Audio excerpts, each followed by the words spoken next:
and girls, ladies and gentlemen, welcome everybody. Good morning, good afternoon, good evening. Thank you for watching this beautiful podcast. And I'm very happy to have our guest with us from Google Threat Intelligence, the one and only Mr. Jamie Collier. Welcome and thank you for joining. My name is Sergey Novikov. I'm hosting this session today. I'm responsible for a bunch of cybersecurity services at CyberProof, focusing on cyber threat intelligence, advanced threat hunting, detection engineering, and use case management. And I'm very happy to launch this series of podcasts to discuss the recent trends, the recent attacks in different industries, mainly focusing on the UK and Ireland, but also on Western Europe and maybe even other regions as well. Jamie, welcome. How are you doing today? Hi, Sergey. Great to be with you. Yeah, I'm doing really well, thanks. Cool.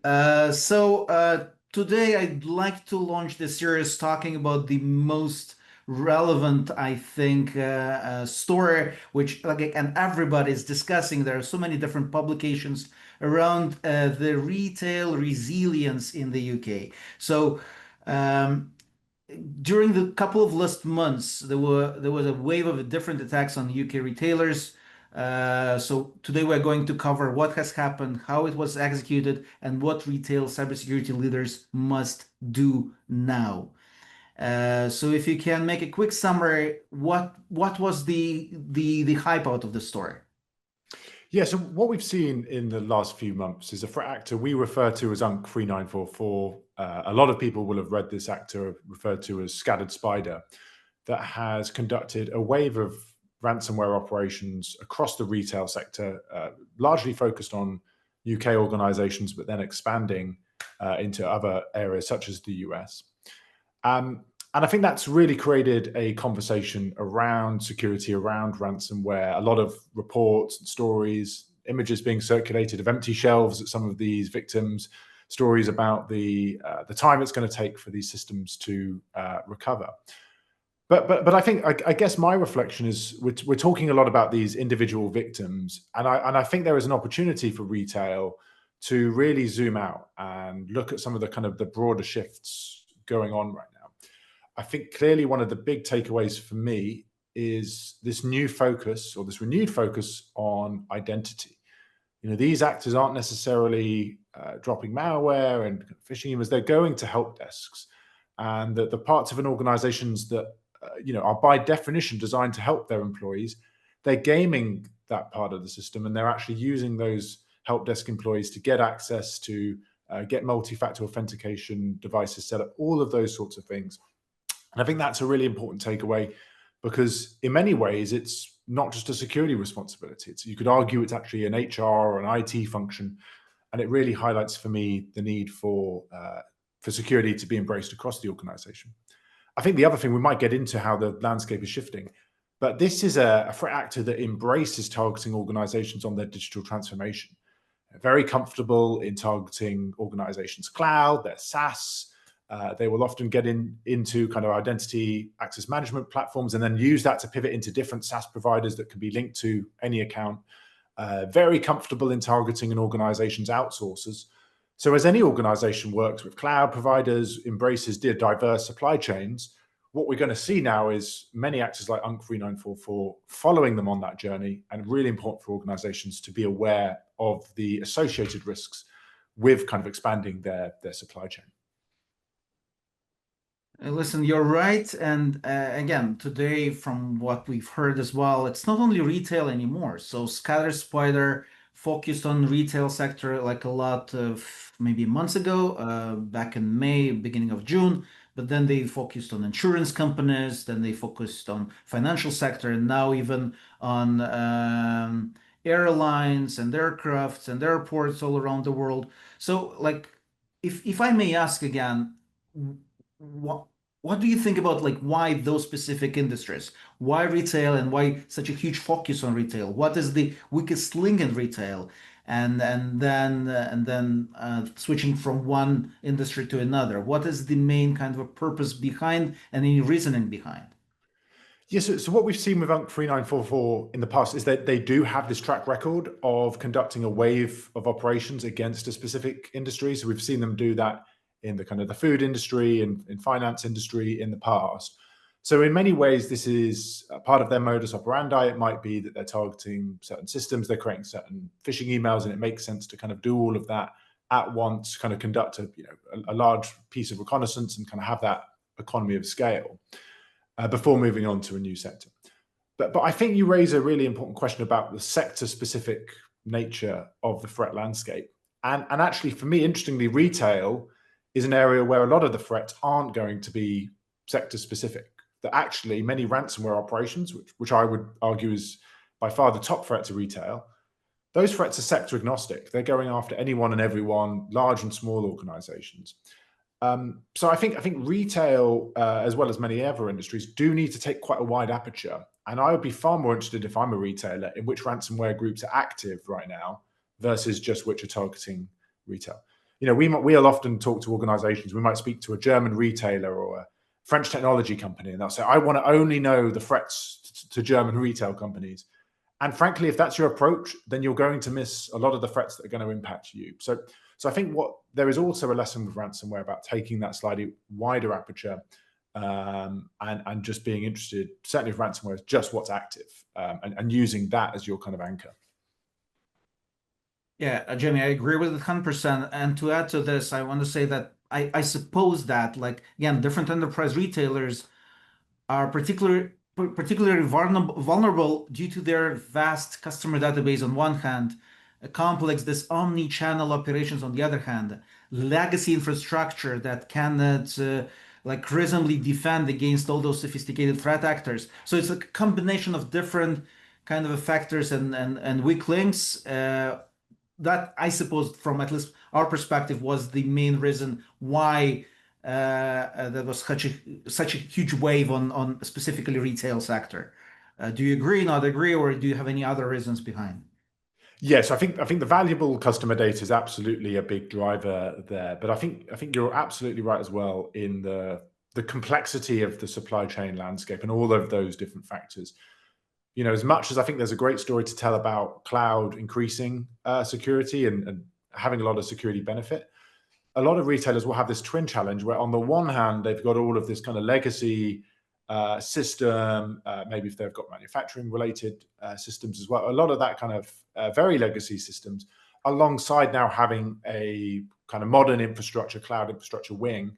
And that often creates complexity in the organization, but also, frankly, complexity in the security team. We often see organizations that have a dedicated cloud security team. Does that cloud security team then kind of build its own castle? Is it talking to the kind of traditional IT security team?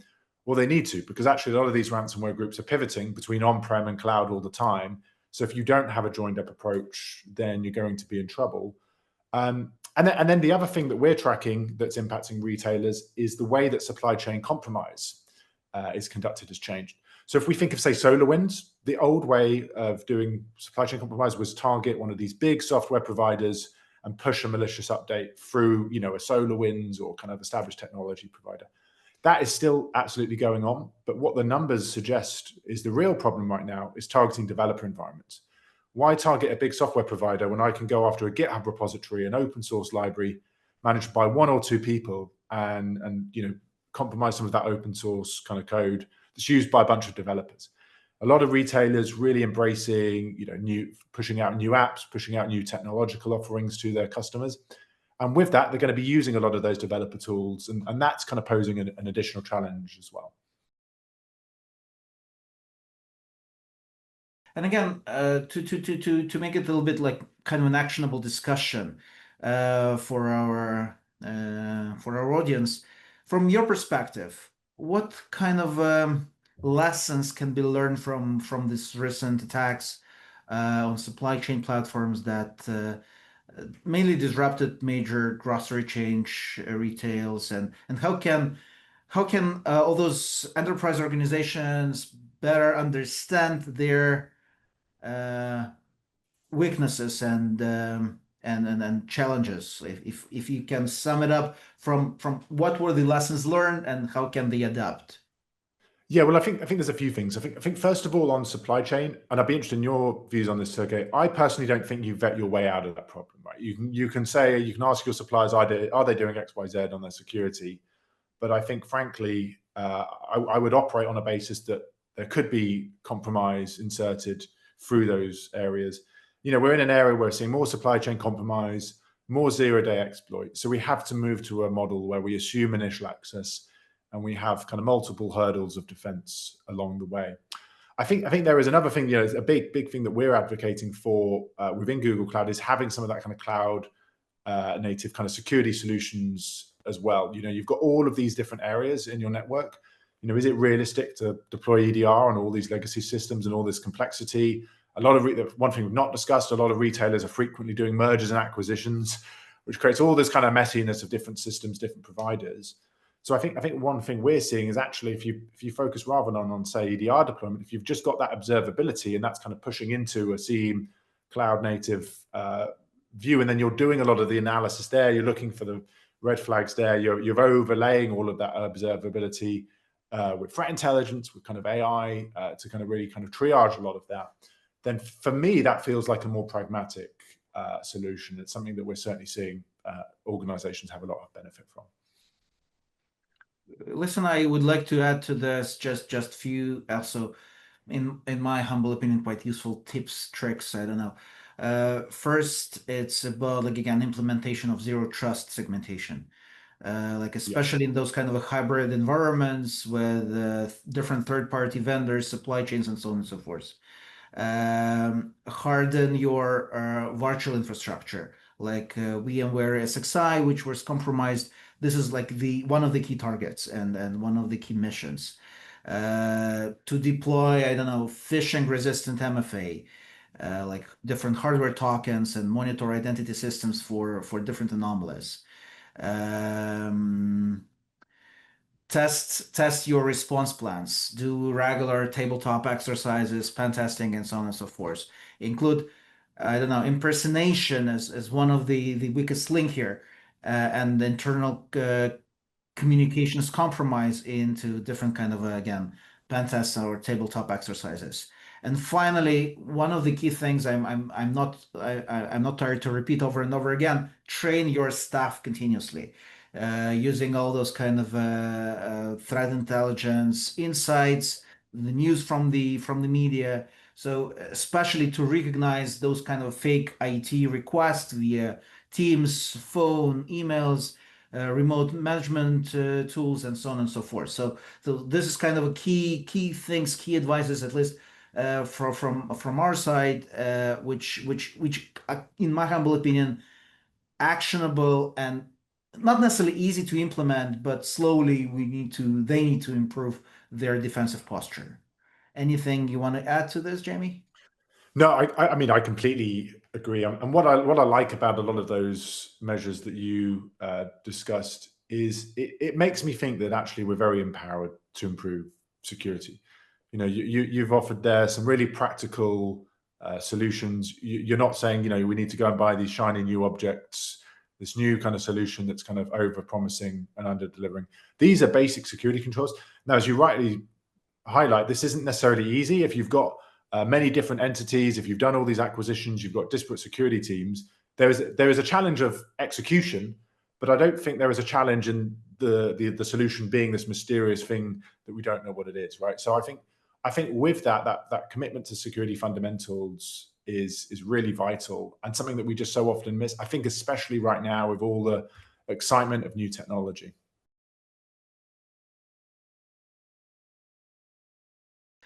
Any kind of long-term business consequences of this recent attacks and breaches in the retail, or I know it's quite tricky to predict anything, but any kind of next steps, next trends, what will happen at the end of this year, next year, in terms of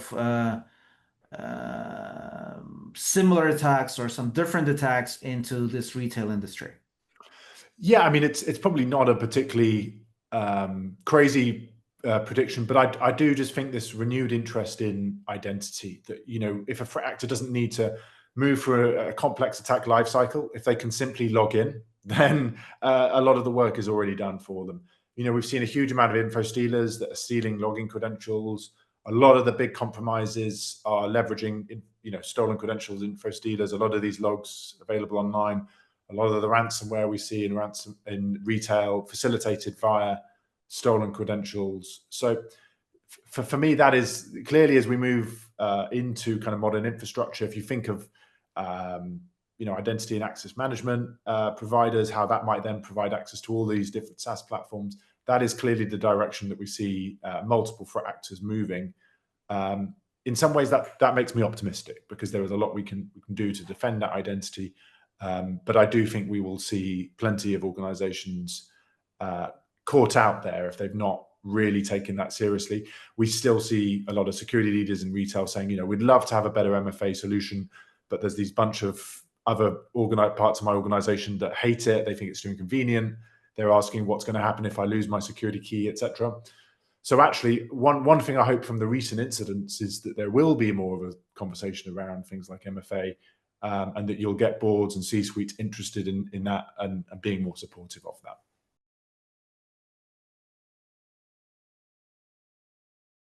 So to sum it up on one hand, so I don't know, retail is quite a high value target. These aren't kind of an isolated events, but more coordinated, persistent campaigns. And it's really the time to rethink the entire kind of approach to protection, to defense your infrastructures, right?